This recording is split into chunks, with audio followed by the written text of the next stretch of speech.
এবার জিহাদের দামামা বাজছে মুসলিম বিশ্বে। এতদিন আবাবিল পাখির অপেক্ষায় থাকা দেশগুলো এবার হয়তো বুঝতে পেরেছে জিহাদ ব্যতীত থামানো সম্ভব নয় রক্তক্ষেকো ইসরায়েলকে, বন্ধ করা সম্ভব নয় এই মৃত্যু মিছিল। আর তাই বিশ্বের সব মুসলিম এবং মুসলিম সংখ্যাগরিষ্ঠ দেশকে ইসরায়েলের বিরুদ্ধে জিহাদ করার আহ্বান জানিয়ে একটি বিরল ফতোয়া জারি করেছেন বেশ কয়েকজন বিশিষ্ট মুসলিম আলেম।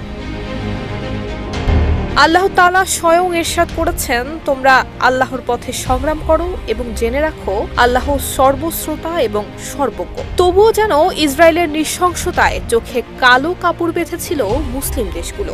বিশ্বের ৫৭টি মুসলিম রাষ্ট্র অসহায় হয়ে পড়েছিল ইসরায়েলের কাছে। ফলাফল, নির্যাতনের মুখে বিলীন হওয়ার পথে ফিলিস্তিনের মুসলিমদের অস্তিত্ব। তবে এবার বোধহয় ঘুম ভেঙেছে মুসলিম বিশ্বের। সম্প্রতি সমস্ত মুসলিম দেশকে তাদের ম্যান্ডেট অনুসারে ফিলিস্তিনে চলমান গণহত্যা এবং ব্যাপক ধ্বংসযজ্ঞ বন্ধে অবিলম্বে সামরিক, অর্থনৈতিক এবং রাজনৈতিকভাবে হস্তক্ষেপ করার আহ্বান জানান মিশরীয় ইসলামী পণ্ডিত ইউসুফ আল কারাদভির নেতৃত্বাধীন ইসলামী সংগঠন ইন্টারন্যাশনাল ইউনিয়ন অব মুসলিম স্কলার্সের মহাসচিব এবং প্রভাবশালী কুর্দি সুন্নি ইসলাম পণ্ডিত শেখ আলী আল কারাদাঘি। তিনি ইসরায়েলকে প্রতিহত করতে প্রায় ১৫ দফা ফরমান এবং ফতোয়া জারি করেছেন। আরও ৪০ জন ইসলামিক ব্যক্তিত্ব কারাদাঘির ফতোয়াকে সমর্থনও জানিয়েছেন।